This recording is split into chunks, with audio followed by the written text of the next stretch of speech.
아프리카 초원에 가면 누라고 해서 노루 비슷하게, 사슴 비슷하게 생겼는데 수백 마리씩 떼를 지어서 돌아다니는 이런 짐승들이 있습니다. 한번 동물 프로를 보니까 이 누 중에서 새끼 한 마리가 어미를 잃어버리게 되었습니다.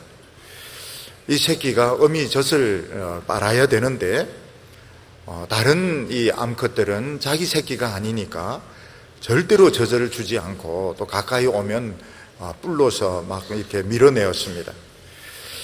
결국 이 새끼 누는 어미를 잃어버리는 바람에 그 들판에서 외톨이가 되어서 죽게 되었습니다. 그때 갑자기 이 어미가 나타났습니다. 어미는 새끼가 우는 소리를 듣고 또 냄새를 듣고 새끼를 찾아왔던 것입니다. 새끼는 어미가 나타나니까 좋아서 막 껑충껑충 뛰고 어미 품속으로 막 파고 들어가서 그동안 굶었던 그 젖을 막 꿀꺽꿀꺽 막 이렇게 먹고, 어미도 좋아서 혀로 막 새끼를 등을 막 핥아주고 목을 핥아주는데 얼마나 감격적이었는지 막 눈물이 막 났습니다. 짐승의 세계도 이렇게 어미가 새끼를 잃었다가 도로 찾으면 그렇게 기쁜데, 만약 사람이 자기 자식을 잃었다가 도로 찾는다면 그 기쁨과 감격은 말로 표현할 수가 없을 겁니다. 요즘도 우유팩을 보면 그 팩에 어린 아이들 이런 사진이 새겨져 있는 것을 볼 수 있는데, 이 아이들은 부모를 잃어버린 아이들입니다. 부모가 시장에 갔다가 잠깐 한눈 파는 사이에, 또는 놀이공원에서 손을 놓친 동안에, 또 집에 아이를 잠깐 두고 나온 동안에 아이가 나와서 잃어버리는 이런 애들이 종종 있다고 합니다. 또 아이들 중에서는 먼 외국에 입양이 되는 바람에 영영 못 만나는 이런 아이도 있습니다. 근데 부모가 죽은 줄 알았고 잃어버렸던 아이를 되찾게 되었을 때 다시 이 세상에 더 원하는 것이 없을 것입니다. 너무 큰 소원이 이루어졌기 때문에 더 원하는 것이 없을 것입니다. 근데 아이를 잃고 애타게 기다리는 또 다른 분이 계십니다. 바로 그분은 하나님이십니다. 우리 모든 인간들은 하나님의 자식들인데, 우리는 집을 한번 나간 뒤에 영영 돌아오지 않는 그 자식들처럼 소식도 끊어버리고 하나님도 잊어버리고 살아가고 있는 것입니다. 우리 한 사람 한 사람이 하나님이 간절히 부르시는 그 소리를 듣고 예수님을 믿고 하나님께 돌아올 때, 하나님은 더 이상 원하는 것이 없을 정도로 하나님을 기뻐하시고 만족스러워 하시는 것입니다. 우리가 구약 성경을 보면 요셉이라는 사람은 정말 참 기구한 운명을 가지고 살았던 사람입니다. 요셉은 어렸을 때 아버지 사랑을 참 독차지해서 다른 형들은 입지도 않는 참 멋진 색칠한 채색한 그런 옷을 입고 사랑을 독차지했는데, 배다른 형들이 시기를 해서 죽이려고 하고 종으로 팔아버리는 바람에 먼 외국에서 종살이 하면서 청소년 시기를 보내었습니다. 요셉은 종살이 하면서도 열심히 하나님을 믿었는데 누명을 뒤집어 쓰는 바람에 또 감옥까지 들어가게 되었습니다. 하나님께서는 요셉을 기억하셔서 요셉을 축복하셨는데, 감옥에서 바로 애굽의 총리로 초고속으로 승진하고 초고속으로 출세를 하게 되었습니다. 요셉이 예언한 대로 애굽과 가나안 땅에는 큰 흉년이 들게 되고, 형들은 곡식을 사러 오는 바람에 요셉을 만나게 되었습니다. 요셉은 형들에게 자기가 요셉이라고 말하지 못합니다. 왜냐하면 지난 30년 동안 이 형들이 어떻게 변했는지 알 수가 없었기 때문에 자기 자신을 나타낼 자신이 없었던 것입니다. 요셉은 형들이 정말 신앙의 사람으로, 정말 정직한 사람으로 변했다는 걸 확인하고는 자기가 요셉이라는 걸 이야기하고 눈물로 감격적으로 서로 만나고 포옹하면서 아버지를 아버지를 다시 만나게 됩니다. 30년 동안 맺혔던 응어리가 풀어지게 되는 것입니다. 오늘 첫 번째는 요셉이 어떻게 자기 정체를 드러내게 되었는가 하는 것입니다. 요셉의 형들은 처음에 자기들은 이 애굽 총리에게 잘못 걸려들었다고 생각을 했습니다. 이 애굽의 총리가 아주 젊은 사람인데 굉장히 까다로운 사람이었습니다. 그래서 이 요셉의 형들을 처음에는 막 스파이라고 몰아붙이더니 그 다음에는 자기가 점을 치는 이 은잔을 훔친 도둑이다 이렇게 몰아붙여가지고 막내 동생 베냐민을 종으로 판다고 막 밧줄로 꽁꽁 묶고 있었습니다. 이때 형들은 다 도망치지 않고 우리가 다 같이 종이 되겠다고 이야기하고, 특히 유다는, 이 넷째 형 유다는 내가 이 막내를 담보를 썼기 때문에, 보증을 썼기 때문에 내가 종이 돼야 된다 이렇게 이야기를 했습니다. 근데 그 순간 이 총리가 과음을 막 지르면서 그 방에 있는 하인들 종들 다 나가게 하고 거기서 막 방성대곡을 하는데 형제들은 깜짝 놀라게 됩니다. 이 총리가 미쳤나, 지금 막 우리를 죽이려고 지금 발작을 하는가, 너무너무 놀랐는데 알고 보니 그 총리가 자기들의 동생 요셉이었던 것입니다. 창세기 45장 1절과 2절을 보면 요셉이 시종하는 자들 앞에서 그 정을 억제하지 못하여 소리질러 모든 사람을 자기에게서 물러가라 하고 그 형제들에게 자기를 알리니 그때 그와 함께한 자가 없었더라. 요셉이 방성되고 하니 애굽 사람들에게 들리니 바로의 궁중에서 들리더라 이렇게 말하고 있습니다. 요셉은 곡식을 사러 온 형들을 알아보았지만 자신의 정체를 밝힐 수가 없었습니다.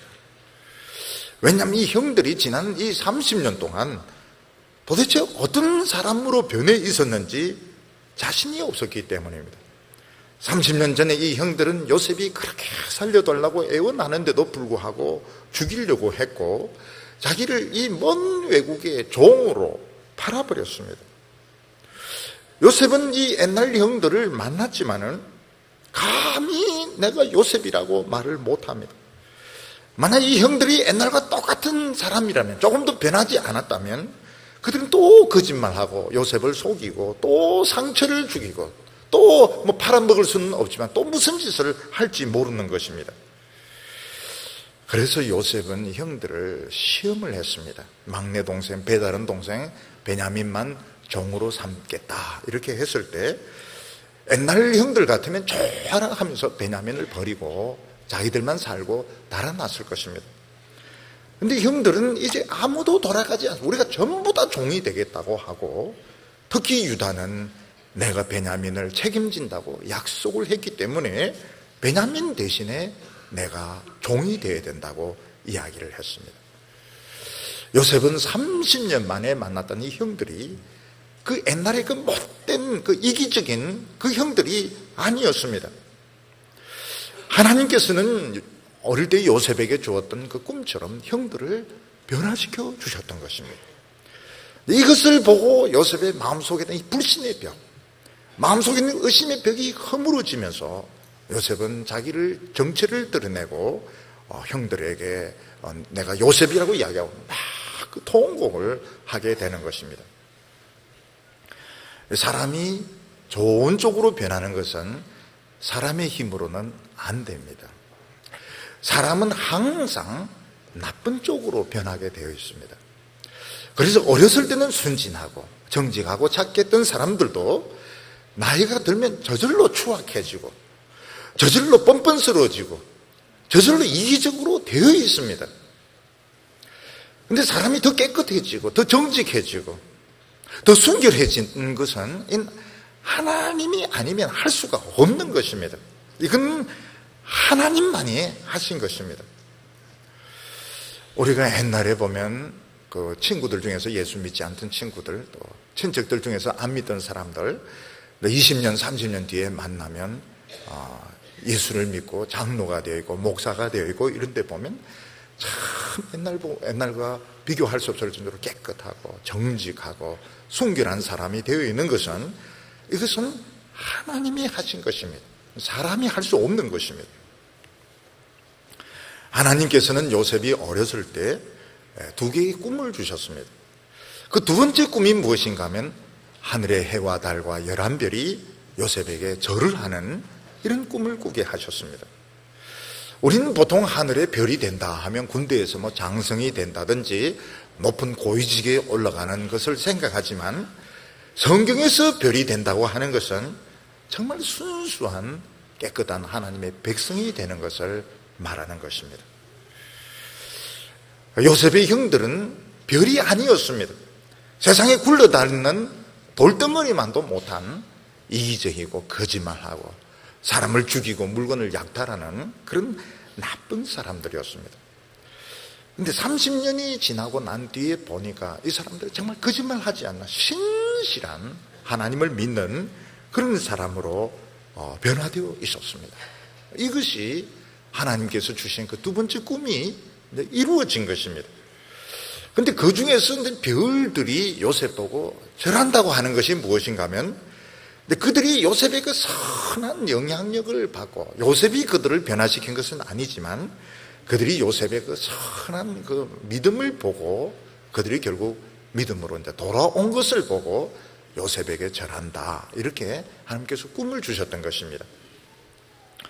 예를 들어서 우리 성도님들 중에서 어렸을 때 친구나 친척들 중에서 교회 다니지 않고 막 술이나 마시고 이런 사람들이 나중에 이제 예수를 믿고 장로가 되고 집사가 되고 이런데 뭐라고 이야기하는가 하면, 그 옛날에 네가 그렇게 막 핍박 받아가면서 교회 다니고 막 충성하고 이게 참 좋게 보이더라. 참 좋게 보였는데 결국 나도 신앙을 가지게 되었다. 이게 절하는 것입니다.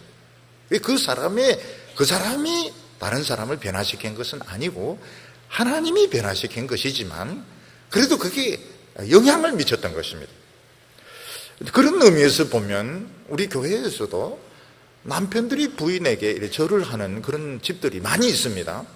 물론 남편이 뭐 한복 입고 부인에게 절하는 것은 아니지만은, 근데 이 부인이 열심히 신앙생활하고 기도도 열심히 하고 참 믿음으로 사는 것을 보고, 처음에는 막 교회도 막 억지로 끌려, 막 거의 막 목에 그냥 끈으로 끌려오듯이 막 바지도 막 입혀줘야 되고, 투덜투덜 하면서 오고 막 이러더만, 어느 순간에 믿음이 들어가가지고 점점 앞자리로 오기 시작하고, 나중에 식당에 봉사도 하고 직분자도 되고 이러면서 뭐라고 이야기합니까? 그래도 내가 참 마누라 믿음으로 신앙이 좋아지게 되었지. 이래 말하는 것이 별들이 절을 한다, 이렇게 하나님께서 비유로 그렇게 꿈을 주셨던 것입니다. 요셉이 애굽의 총리가 되어서 그 놀라운 그 예견력, 그 지혜를 가지고 굶어 죽을 수밖에 없는 많은 사람을 살린 것도 대단한 일이지만, 더 어렵고 더 중요한 것은 정말 이 신실하지 못하던 이 거짓말장애들, 이중인격자들, 이 형들이 그 요셉의 그 모습을 보고서 변화되어서 결국 신실한 하나님의 백성이 된 것, 이 두 번째 꿈이 훨씬 더 중요한 꿈이었던 것입니다. 요셉의 형들은 갑자기 총리가 다 나가! 이러니 막 통곡하는 것을 보고, 야, 이번에는 우리를 뭐 잡아 죽이려고 하는 모양이다. 처음에는 스파이라고 하고, 그 다음에는 자기 점치는 언잔을 훔친 도둑이라 하더니, 이번에는 우리를 지금 죽이려고 저렇게 발광을 하는가. 전부 놀래가지고 눈이 막 이렇게 커졌는데, 알고 보니까 자기 동생 요셉이 성공해서 애굽의 총리가 되어 있었던 것입니다. 그 사랑의 정, 그 감정의 정을 막 억눌릴 수 없이 이게 막 폭발을 했던 것입니다. 결국 요셉의 마음속에 있는 그 두꺼운 불신의 벽을 부순 것은 형들의 변화된 모습이었습니다. 특히 유다가 내가 종이 되겠다, 자기가 정말 종이 될 각오를 하고 동생을 지키려고 나갔을 때 요셉의 마음속에 있는 불신의 벽이 허물어지면서 자기 동생, 사랑하는 동생을 만나게 되었고 30년 된 응어리 원한이 이제 풀어지면서 사랑으로 하나가 되게 되었던 것입니다. 우리 성도들이 세상의 이 현실에서 믿음을 가지고 나가면 반드시 손해를 볼 때가 많습니다. 그때 마음속에 내가 굳이 손해를 보면서 믿음을 지켜야 되는가? 내가 피해를 입으면서 신의를 지켜야 되는가? 내가 굳이 종이 되면서 동생을 보호해 줄 필요가 있는가? 막 보호해 주려 했는데 안 되더라 이러면서 그냥 발 빼면 안 되는가? 혹시 하나님 안 도와줘서 진짜 종이 될 수도 있는데, 하나님이 안 도와줘서 진짜 죽을 수도 있는데 그래도 믿음을 지켜야 되는가? 유다는 믿음을 지켜야 된다고 생각을 했습니다. 왜냐하면 30년 전에 자기 동생을 팔고 자기들은 살았습니다. 은 20을 받고 2개씩 다 나누어 가졌습니다. 이게 사는 게 아니었습니다. 동생 팔아먹고 사는 것이 아니었습니다. 돈 받았지만 그 돈이 전혀 기쁨이 되지 못해. 이 죽는 것보다 더 괴로웠던 것입니다. 그래서 유다나 그 형제들이 결심한 것이 뭔가 하면 사는 게 아니다. 우리가 이 믿음을 지키고 하나님의 말씀을 지키는 이게 사는 것이, 종이 되더라도 팔리더라도 죽어도 말씀으로 사는 것이 사는 것이지 육체가 산다고 해서 사는 것이 아니더라. 이 믿음을 가지고 나갔더니 불신의 벽이 막 허물어지면서 외국 총리가 자기들의 동생으로 나타나게 되었던 것입니다. 요셉은 막 우는데 그 30년 참았던 걸 우니까 막 방성대곡을 하게 됩니다. 그 통곡 소리가 얼마나 컸던지 바로의 궁에서까지 다 들렸다고 이야기합니다. 아니, 바로의 궁이 음향시설이 얼만큼 방음시설이 안 됐으면 옆집에서 우는 소리가 다 들리느냐. 그건 이해를 하시기 바랍니다. 애굽은 더워가지고 창문이 없습니다. 그러니까 옆집에서 울면 막 다 들리게 되어 있습니다. 어렸을 때 고생을 많이 한 사람, 다른 사람으로부터 차별을 많이 당한 사람, 또 큰 충격을 받아서 부모님이 돌아가신다든지 이런 큰 충격을 받거나 자수성가한 사람들 중에서 울지를 않는 사람이 있습니다. 울지를 않아요. 울지를 않고 모든 일을 너무 잘해야 됩니다. 너무 완벽하게 너무 잘해야 되고, 또 다른 사람이 실수하고 다른 사람이 못하는 걸 참지 못하는 사람이 있습니다. 우리는 이제 그런 분들을 보면 야, 저 사람 저 대단하구나, 울지도 않고 모든 일을 완벽하게 너무 잘하니까 훌륭하구나. 근데 사실은 그게 훌륭하기도 하지만 마음속에 응어리 상처가 있어서 절대로 자신의 그 약한 모습을 안 보여주려고 하는 것입니다. 이런 분들의 특징이 무엇인가 하면, 내가 한번 울면 난 허물어지게 된다. 내가 약한 모습을 보여주면 남이 나를 오신여길 것이다. 나를 이용할지도 모른다. 이런 의심이 있기 때문에 절대로 약한 모습을 보여주지 않습니다. 절대로 울지를 않습니다. 인간적으로 누구를 가까이 하지를 않습니다. 요셉도 그런 사람입니다. 요셉도 성경에 보면 요셉같이 완전한 사람이 없습니다. 요셉은 결점이 없는 사람입니다. 너무너무 예수님하고 똑같은 사람인데 좀 다른 사람입니다. 왜 그런가 하면, 요셉이 애굽으로 종으로 발려왔을 때 도와줄 사람이 누가 있습니까? 아무도 도와주는 사람들. 그가 믿었던 사람은 전부 요셉을 다 배신했습니다. 그러니까 요셉은 감정 표현이 없는 사람, 절대로 사람을 가까이 하지 않습니다. 약점이 없는 사람입니다. 이게 뭔가 하면 이 속에 이제 응어리가 있고 상처가 있고 마음에 벽이 있는 것입니다. 근데 요셉이 형들의 이 변화된 모습, 정말 꿈에도 그리던 이 형들이 변화된 모습으로 나타났을 때, 나는 더 이상 마음이 이 벽을 가질 필요가 없다. 내 자신을 막 이렇게 껍질로 쌀 필요가 없다. 이건 이제 터트리니까 막 통곡이 나오는데, 30년 참았던 막 통곡이 터져 나오니까 이거 막 걷잡을 수가 없었던 것입니다. 근데 이러면서 요셉은 자연스러운 요셉, 피가 통하고 대화가 통하고 따뜻한 요셉으로 회복되게 돼. 이게 마지막 치료 단계입니다. 그래서 사람이 감정을 표현하지를 않고 또 다른 사람을 가까이 하지를 않고, 이게 다 마음속에 상처가 있어서 그런 것입니다. 어떤 일을 하더라도 작은 일도 너무 완벽하게 하고 너무 잘하고, 다른 사람이 실수하고 부족한 것을 절대로 용납 못하고, 이 다 좋은 게 아닙니다. 다 어렸을 때 성장 과정에 마음속에 받았던 이런 상처 때문에 불신의 벽이 생긴 것입니다.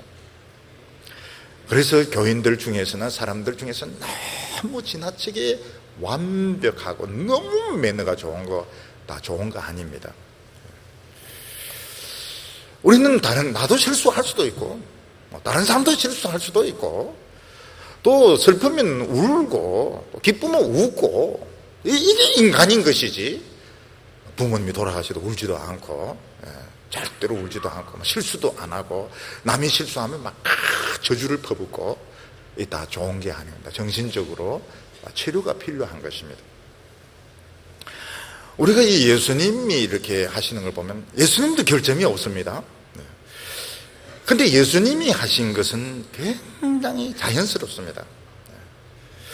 예수님께서는 뭔가 좀 어색하게, 예수님께 뭔가 감추려고 하고, 또 뭔가 막 튀고, 뭐 이런 게 없어요. 예수님 막 웁니다. 슬프면 막 울어요. 예수님 하시는 것이 모든 것이 자연스러웠습니다. 왜 그런가 하면 예수님은 이 상처가 없는 분이기 때문에, 성령으로 늘 성령님과 함께 행하셨기 때문에 예수님은 굉장히 자연스러웠던 것입니다. 우리 성도님들 마음속에도 요셉처럼 참 그 어려운 시절을 지나면서 마음속에 막 눌리놓은 이 감정, 눌리놓은 슬픔의 감정, 분노의 감정, 몇 겹으로 쌓아놓은 이런 불신의 벽들, 이런 것 때문에 사실은 다른 사람과 쉽게 사귀지 못하고 자기 감정 표현도 못하고 그런 게 다 있을 겁니다. 그 없는 사람이 없습니다. 하나님께서 위로해 주시고 축복해 주실 때 한 번은 이걸 터뜨리시기를 바랍니다. 한 번 막 울고 싶을 때 실컷 우시기를 바랍니다. 몇 년 동안 막 10년, 20년 참았던 응어리를 막 터뜨리고 우시기를 바랍니다. 그리고 나서는 더 이상 자신을 감출 필요가 없는, 나도 실수할 수 있고 남도 실수할 수 있고, 너무 잘해주지 않아도 되고, 너무 잘해주지 않아, 너무 잘해줄 필요가 없어요. 손님 대접하는데 너무 막 음식도 최고로 잘해, 디저트도 잘해주고, 이쑤시개도 막 금으로 만든 것까지 쑤셔주고, 이렇게 할 필요 없어요. 이게 마음의 상처에서 생긴 겁니다. 있으면 주고 없으면 그냥 보내버리는 겁니다. 기쁘면 막 웃는 거예요. 웃어도 막 하이에나 같이 막 그렇게 웃지만 시끄러워. 그거는 공예에 속하는 겁니다. 자연스럽게 더 이상 자신을 감출 필요가 없는, 정말 피가 통하고 정말 대화가 통하고 따뜻한 인간, 여기 이제 마지막 단계 요셉의 그 치료 단계입니다. 이걸 하나님께서 가족과의 만남을 통해서 치료를 해 주셨던 것입니다. 오늘 두 번째로 요셉은 불안해하는 형들을 하나님의 말씀을 가지고 위로하는 것을 볼 수 있습니다. 형들은 요셉에게 항상 두 얼굴을 가진 사람들이었습니다. 한편으로는 피를 같이 나누고 늘 보고 싶은 형들이었지만, 또 다른 한편으로는 나를 죽이려고 했고 팔아먹었던 원수였습니다. 형들은 한편으로는 너무 사랑스러운 사람이고 보고 싶은 사람, 다른 한편으로는 나를 죽이려고 했던 원수고, 그래서 이 요셉의 감정은 복잡했던 것입니다. 우리도 보면 아이들 키울 때 모르는 사람 따라가지 마라, 애들한테는 그렇게 이야기하지 않습니까? 어떤 분은 정체를 잘 할 수 없는 분이 계세요. 기분이 좋으면 너무 잘해줍니다. 너무너무 잘해줍니다. 그래서 기분이 나쁘면 막 따귀를 때리고 막 욕을 퍼붓고 이렇게 할 때, 그 뒤로는 이제 조금씩 멀리 하게 됩니다. 왜냐하면 당신 정체가 뭐냐는 겁니다. 당신 정체가 뭐냐? 당신 내 친구냐? 나의 적이냐? 그래서 이 어른이 술을 마시는 것이 아이들에게 굉장한 불신을 가져다 주게 됩니다. 술 마신 아버지와 안 마신 아버지, 드링크 파드, 난 드링크 파드, 너무 틀린 거예요. 술 안 마셨을 때는 막 자상하고 잘해도 막 술 마시면 주사를 부리고 부수고 이러면 애들은 가까이 하지를 않습니다. 아버지도 못 믿겠다고 이렇게 하는 겁니다. 근데 저는 반대입니다. 아버지가 술 안 마셨을 땐 너무 까다로운데 술 마시면 막 좋고, 우리는 막 술을 드시도록, 술 마시면 너무 자상한 아버지, 술 안 드시면 막 막걸리가 우리를 막 타가들일 정도로. 좋은 게 아니면 좋은 게 아닙니다. 교회에서도 마찬가지입니다. 기분이 좋으면 굉장히 잘해줍니다. 그러다 기분 나쁘면 막 행패를 이러면은 당신은 내 친구냐, 당신은 적이냐, 결국은 멀리하게 되는 겁니다. 정체를 모르는 사람은 친구가 될 수가 없습니다. 요셉도 이런 불신의 벽이 있습니다. 어느 누구도 요셉을 가까이 할 수, 절대로 가까이 두지 않습니다. 왜냐하면 믿었던 사람은 다 자기를 속였기 때문에 요셉의 마음속에는 불신의 벽이 있었던 겁니다. 근데 요셉은 불신의 벽을 깨면서 형에게 가까이 오라 이야기를 합니다. 가까이 오라. 이게 아마 30년만 처음 한 말일 겁니다. 4절에 요셉이 그 형들에게 이르되 내게로 가까이 오소서. 그들이 가까이 가니 이르되 나는 당신들의 아우 요셉이니 당신들이 요셉의 애굽의 판자라. 요셉이 형들에게 가까이 오소서. 절대로 요셉은 사람을 가까이 오게 하는 사람, 늘 거리를 두는 사람. 그만 오세요, 그만 오세요. 거기서 더 이상 가까이 오지 마세요. 더 이상 가까이 오면 난 부담스러워지게 됩니다. 절대로 사람을 가까이 하지 않습니다. 가까이 오세요. 더 가까이 오세요. 나는 당신의 동생 요셉입니다. 왜냐하면 불신의 벽이 허물어졌거든요. 그러면서 무슨 이야기를 합니까? 당신이 애굽의 판자라. 이 이야기를 30년 만에 하는 겁니다. 30년 만에. 이 말을 할 수 있다. 이게 치료가 됐으니까 이 말을 하는 겁니다. 당신들이 애굽의 종으로 판 사람이요. 이게 미워서 하는 말이 아니라 이게 이제 치료가 돼서 하는 말인 겁니다. 우리는 다니엘 이러면은 참 믿음 좋은 다니엘, 사자굴에서 나온 다니엘 뭐 이렇게 하지만 다니엘의 별명은 그게 아닙니다. 다니엘의 별명은 뭔가 하면 늘 포로로 붙들려온 다니엘. 이게 늘 다니엘의 이름에 붙어 있었습니다. 근데 다니엘은 그걸 당당하게 받아들입니다. 총리인데도 포로로 붙들려온 다니엘. 왜냐하면 이게 벌써 치료가 됐거든요. 정상적이라면 형들은 막 요셉을 끌어안고 막 울고 펄펄 뛰고 이럴 텐데 당신의 동생 요셉이 전부 뒤로 물러서면서 오노 막 뒤로 막 뒷걸음질을 합니다. 왜냐하면 이 자기들이 옛날에 지은 죄가 있고 죽은 줄 알았거든. 죽은 줄 알은 놈이 살아있는 거예요. 살아있다면 어떻게 이 30년 동안 편지 하나가 없을 수가 있습니까? 감옥에 들어가서 편지를 못 쓴 겁니다. 오노 막 뒷걸음질 하는데 가까이 오라고 내가 요셉이라고 당신이 애굽의 판자라고 이미 다 치료가 된 겁니다. 그러면서 요셉이 하나님의 말씀을 가지고 위로를 합니다. 5절에 당신들이 나를 이곳에 팔았다고 해서 근심하지 마소서, 한탄하지 마소서. 하나님이 생명을 구원하시려고 나를 당신들보다 먼저 보내셨나이다. 요셉이 애굽에 와서 종살이 하면서 감옥에서 죄수생활하면서 늘 생각했는데 왜 내가 이 애굽에 와서 이 노예가 되었을까? 왜 종이 되었을까? 왜 감옥에 들어오게 되었을까? 왜 나는 여기에 있어야 될까? 이걸 수십만 번 생각해도 이게 풀리지가 않는 겁니다.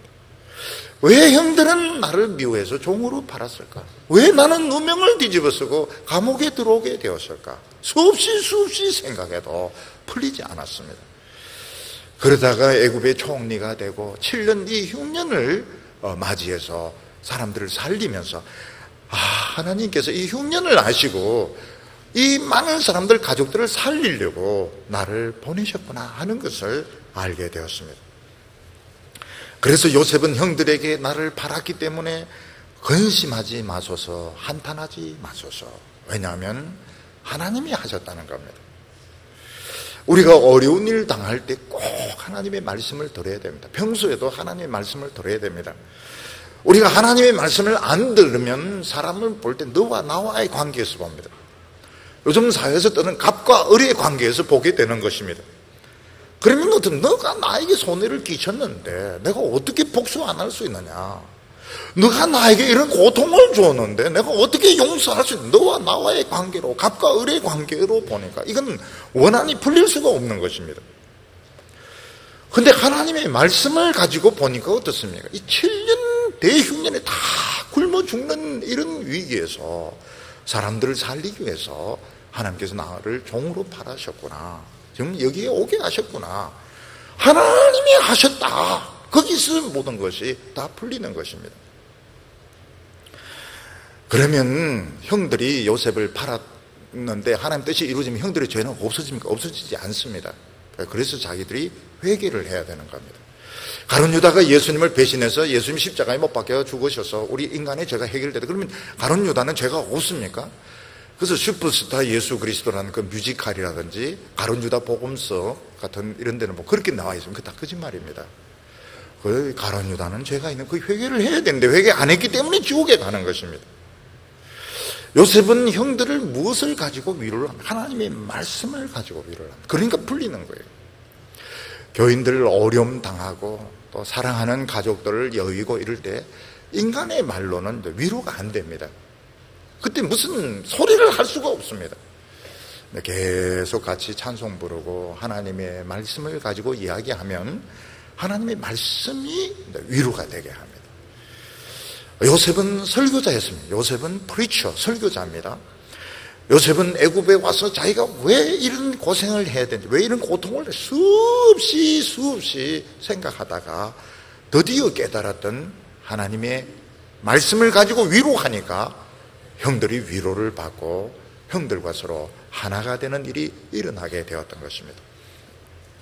오늘 이 세 번째로 요셉이 살아난 것은 최고로 기쁜 소식이 되었습니다.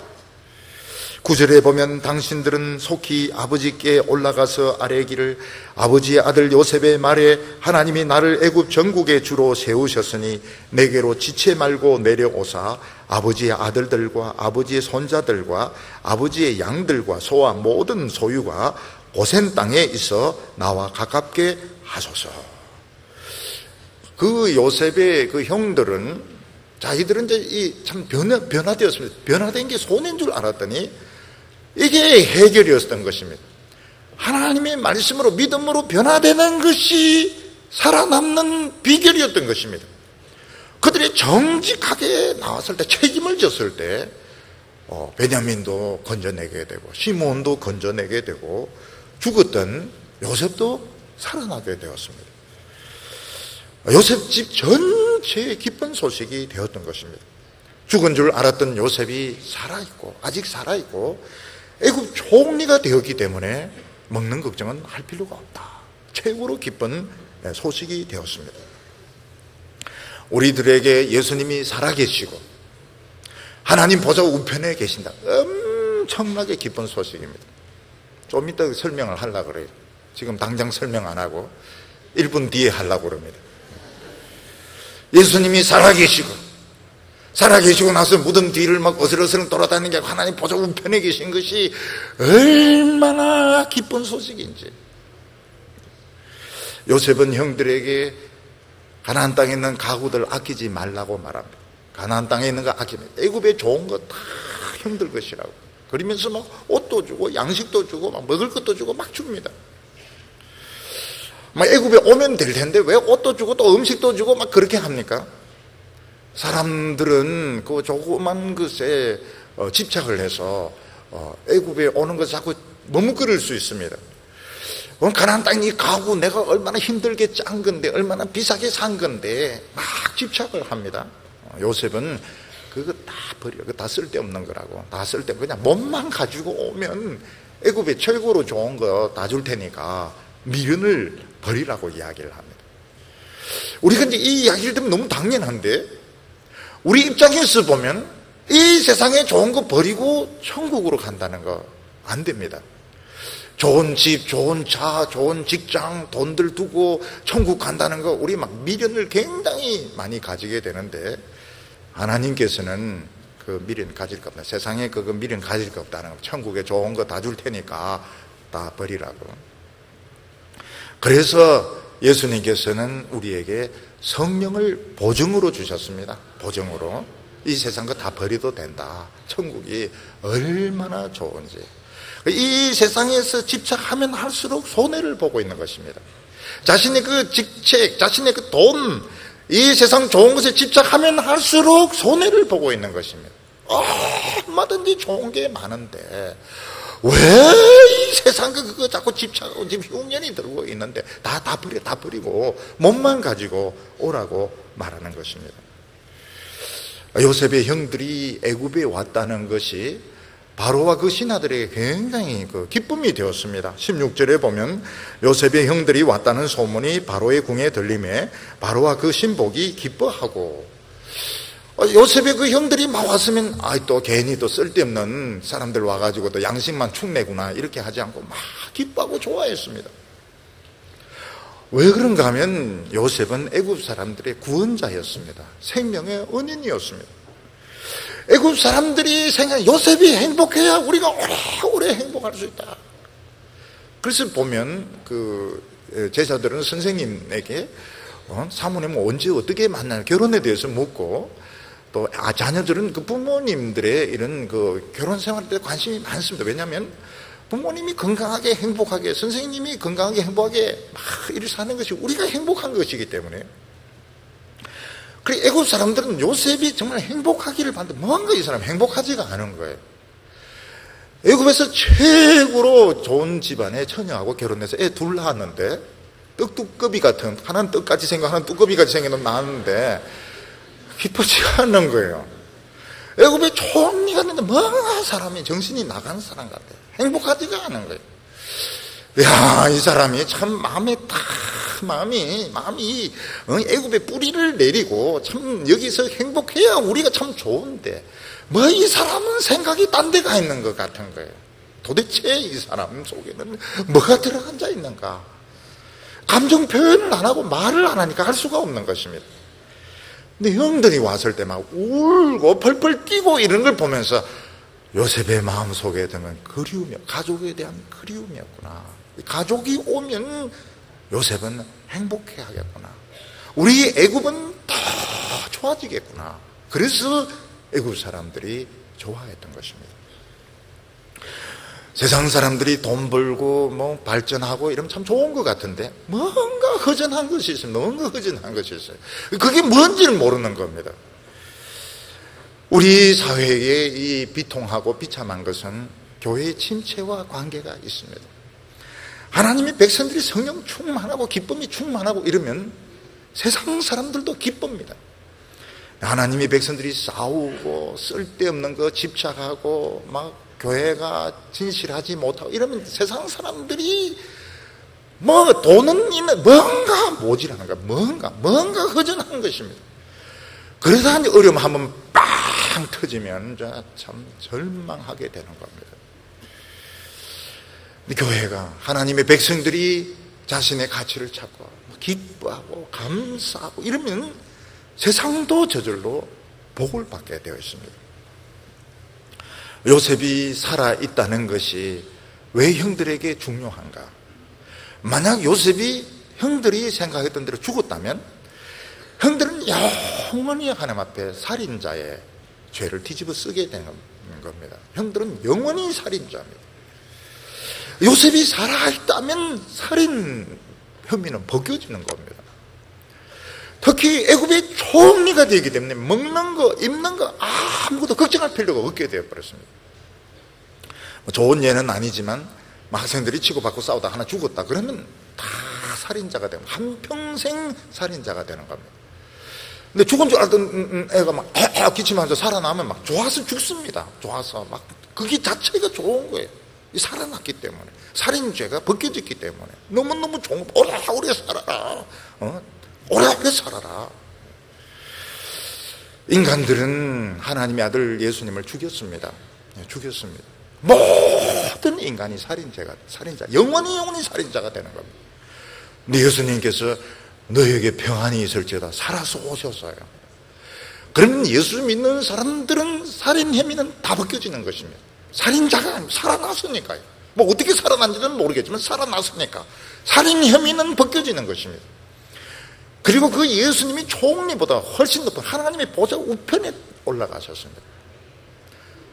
그러니까 우리에게 미래에 대해서 걱정할 게 그냥 기도만 하면 되는 겁니다. 기도만 막 달라고 하면 돼. 필요한 거 있으면 달라고 하면 돼. 그래서 요셉이 형들에게 뭐라고 말합니까? 길에서 싸우지 마소서. 싸우지 말라. 모든 것은 내가 책임질 테니까 싸우지 마소서. 우리 성도님들 부부끼리 싸우지 마소서.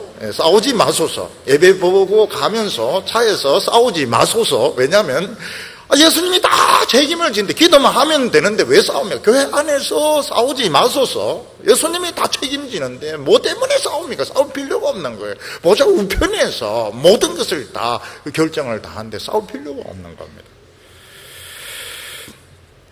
야곱은 곡식 사러 간 자식들이 빨리 안 오니까 막 걱정을 하고 있다가 기가 막힌 이야기를 듣게 됩니다. 25절과 26절을 보면 그들이 애굽에서 돌아와 가나안 땅으로 들어가서 아비 야곱에게 이르러 알리어 이르되 요셉이 지금까지 살아있어 애굽 땅 총리가 되었더이다. 야곱이 그들의 말을 믿지 아니하므로 어리둥절하더니, 야곱이 보니까 아들들이 막 기뻐서 막 돌아오는데 무슨 말 합니까? 딴 이야기는 안 해요. 요셉이 살아있습니다. 요셉이 살아있습니다. 애굽의 총리가 되어 있습니다. 그러니까 야곱이 어리둥절했다 이렇게 말하고 있습니다. 어리둥절했다 이렇게 번역하니까 저도 좀 어리둥절해요. 왜냐하면 옛날 번역에는 기색했더라요. 기색했다. 기절해버렸다. 영감님이 숨이 호흡이 딱 멎으면서 그냥 이게 싹 넘어가더라는 겁니다. 어리둥절하다는 것은 띵 해서 여기저기 돌아보는 게 어리둥절한 것이고, 기절했다는 것은 숨을 턱 하면서 씩 넘어지는 것이 이 기절하는 것인데, 이 새로 번역은 좀 어리둥절하네요. 여기에 역시 경상도 사람은 막 강력하게 이렇게 번역해 기절했더라 이래야 은혜가 팍팍 오지, 어리둥절했더라 뭐 두리두리 이래가지고는 좀 은혜를 못 받는 것 같아요. 이 경상도 사람들은 좀 강력한 걸 좋아하는 것 같아요. 야곱이 막 기절을 해버립니다. 숨이 싹. 그래서 교회 노인들, 집에 노인들에게 막 기쁜 소식이든 안 좋은 소식이든 이야기를 못 합니다. 왜냐하면 노인들이 그냥 돌아가시기 때문에 말씀을 못 드립니다. 근데 이제 야곱이 안 믿다가 수레 보고 선물 보고 이게 사실이구나. 그래서 뭐라고 말합니까? 28절에 이스라엘이 이르되 조카도다. 내 아들 요셉이 지금까지 살았으니 내가 죽기 전에 가서 그를 보리라. 야곱은 요셉을 잃은 뒤에 하나님을 믿지만 마음속 한 군데 이 엉어리가 있었습니다. 하나님에 대한 원망과 불신이 있었습니다. 그게 뭔가 하면, 왜 하나님은 나를 사랑한다 하면서 최고로 아끼는 아들을 데려가셨을까? 이게 마음속에 엉어리였던 것입니다. 이게 야곱의 이 부흥을 막았습니다. 마음속 한 구석에 하나님은 왜 하필이면 요셉을 데려가셨을까? 이 안 풀리는 의문이었습니다. 근데 이제 보니까 하나님이 뺏어간 것이 아니고 하나님이 빌려가신 것입니다. 하나님께서 빌려가셔서 돌려주는데 그냥 돌려주는 것이 아니고, 청소년으로 돌려주는 것이 아니고 애굽 총리로 돌려주시고 엄청난 구원을 이루는 이 구원자의 자격으로 돌려주시는 것을 보면서 난 손해본 거 없다. 나는 처음에 하나님 믿어서 엄청 손해본 줄 알고 원망 엄청나게 했는데 나는 하나님 앞에서 손해본 거 없다. 난 조카도다. 난 살아서 요셉을 만나겠다. 이런 이야기를 합니다. 우리 성도들이 이제 하나님을 참 믿음, 신앙에 막 불이 붙으면서 참 이해가 안 되는 것이, 하나님은 나를 사랑한다 하면서 왜 내 공부를 못하게 하시고 또 직장을 가져가시게 하시고, 어떤 때는 내 남편, 어떤 때는 내 딸, 내 자식을 하나님은 뺏어가실까? 하나님은 나를 사랑한다 하시면서 왜 최고로 내가 아끼고 중요한 것을 왜 뺏어가실까? 이해가 안 되는 겁니다.